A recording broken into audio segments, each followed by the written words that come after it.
Welcome back to Aquascaping with Dirk.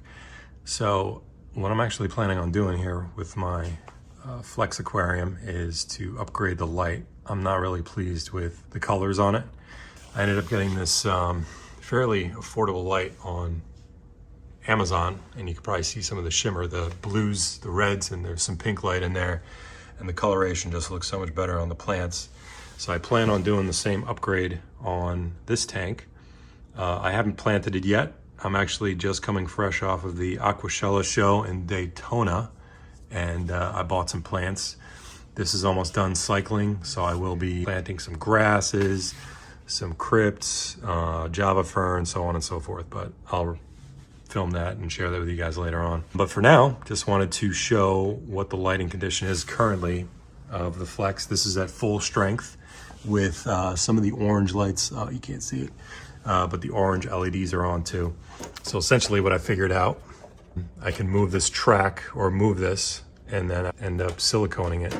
I will share that process with you now. All right, so now that I have the lid all dried off, I took these two stoppers off from right here and right there to prevent the light from being moved. Snap the light out. And my idea is to silicone it kind of down here so it hits plants towards the back of the tank. And then this new light, it's just a little cheapy, 8 watts by Higer, full spectrum. Like I said, it has all those extra colors, the reds and the blues. And I'm gonna mount that up here. Just to show you what's in the box. Power supply, of course. And then it's a submersible lamp like this. So I'm not going to utilize the suction cups. Just take those off. And what I'm going to do, again, silicone it towards the front of the lid like that. And this also has a timer, 24/7 setting, brightness, but this will give some nice color variation to the rest of the aquarium.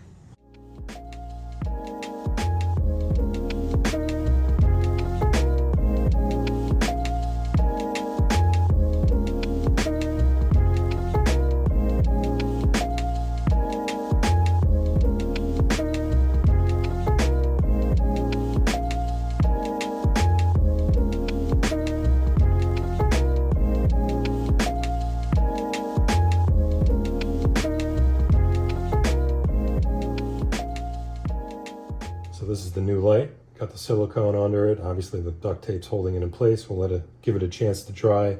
This was the existing light, so we put that in the back. I'm expecting that once these are all set and I'm ready to use it, that I won't be using them at 100% capacity. I'll show you the finished product.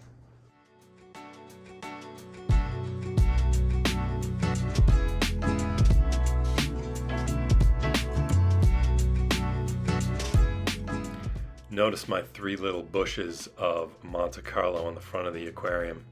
I had to go back and actually replant those, pick out little stems. That was a total beginner mistake. So just a tip for anybody new trying to grow a carpet plant. Just take the time, pick out individual strands and just plant those in.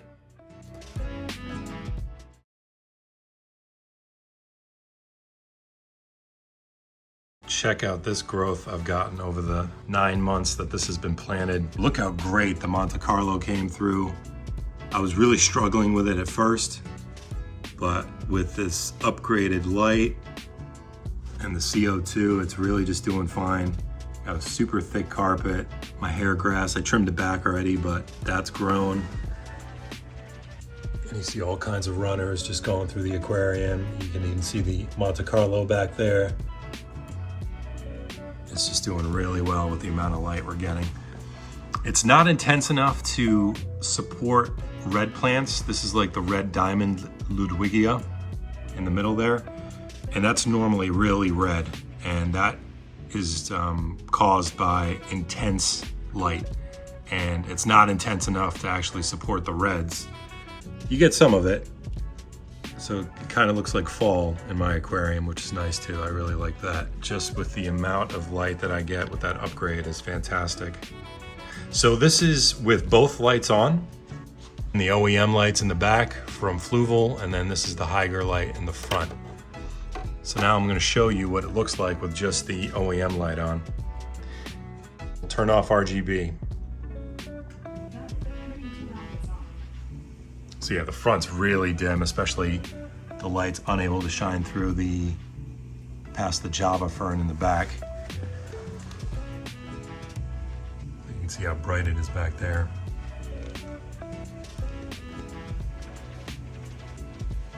And that's not to mention that I actually fished out all my floaters, my Salvinia cucullata.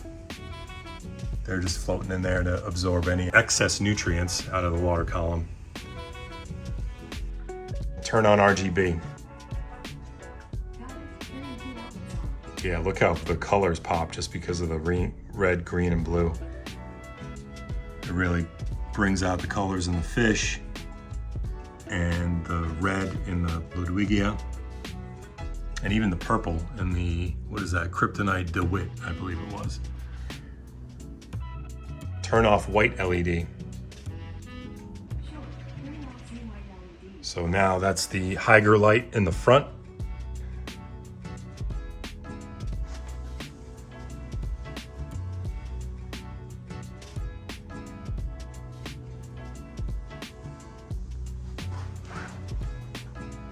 That's my wisteria.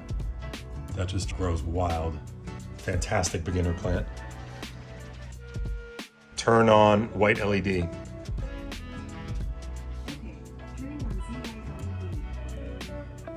So awesome upgrade. Highly recommend it. I'm actually planning on doing this light too because I like what the RGB is doing for the colors. One thing I can say, the Hygger light does produce quite a bit more heat compared to the OEM Fluval light.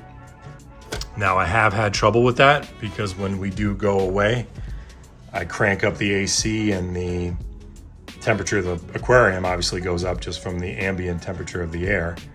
And then with that light blasting in additional heat plus the lid being on, it just creates, the temperatures definitely rise.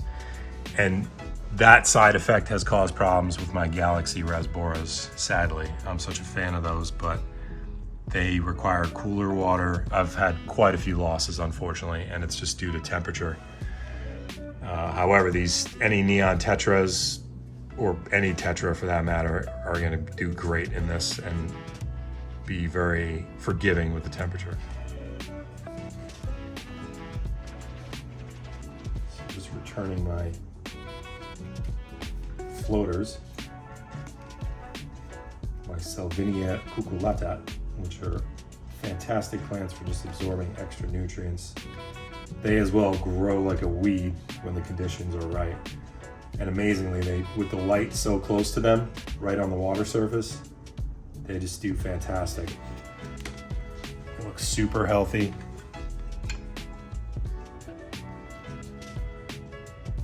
Look at that green popping there. It's great. And the shrimp love it too. They just love hanging off those roots. And it's really nice because it filters the light a little bit. They kind of swirl around, so it gives a really neat effect in the aquarium overall. But you can kind of see shadows getting shifted around, so that really makes a cool effect.